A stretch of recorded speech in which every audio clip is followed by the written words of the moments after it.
Hello everyone, it's Mrs. Abbott here. I'm going to read The Gruffalo's Child today by Donaldson and Axel Scheffler.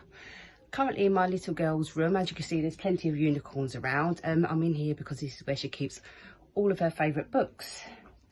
Right, let's get started.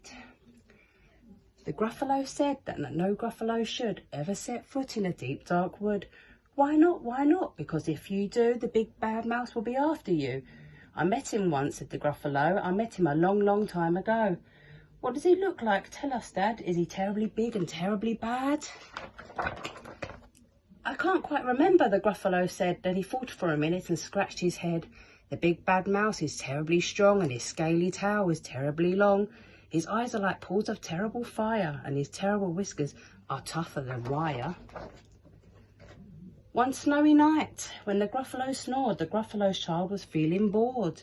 The Gruffalo's child was feeling brave, so she tiptoed out of the Gruffalo cave.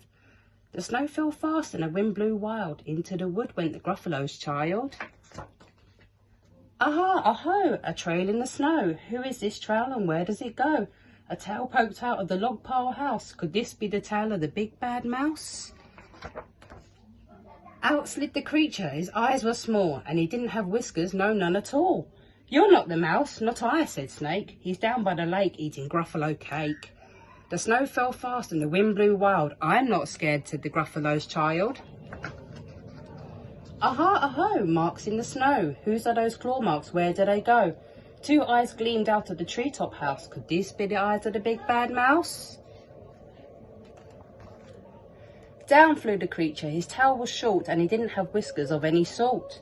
You're not the mouse, too-hoo, not I, but he's somewhere nearby eating Gruffalo pie. The snow fell fast and the wind blew wild. I'm not scared, said the Gruffalo's child.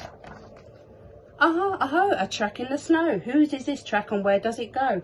Whiskers at last, an underground house. Could this be the home of the big bad mouse? Out slunk the creature, his eyes weren't fiery, his tail wasn't scaly and his whiskers weren't wiry. You're not the mouse, aho, not me, he's under a tree drinking Gruffalo tea. It's all a trick, said the Gruffalo's child as she sat on a stump where the snow lay piled.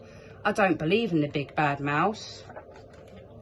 But here comes a little one out of his house, not big, not bad, but a mouse at least. You'll taste good as a midnight feast. Wait, said the mouse, before you eat, there's a friend of mine you ought to meet. If you'll let me hop into a hazel twig, I'll beckon my friend so bad and big. The Gruffalo's child unclenched her fist. The big bad mouse, so he does exist. The mouse hopped onto the hazel tree. He beckoned, then said, just wait and see. Out came the moon, it was bright and round. A terrible shadow fell on the ground. Who is this creature so big, bad and strong? His tail and his whiskers are terribly long. His ears are enormous, and over his shoulder he carries a nut as big as a boulder.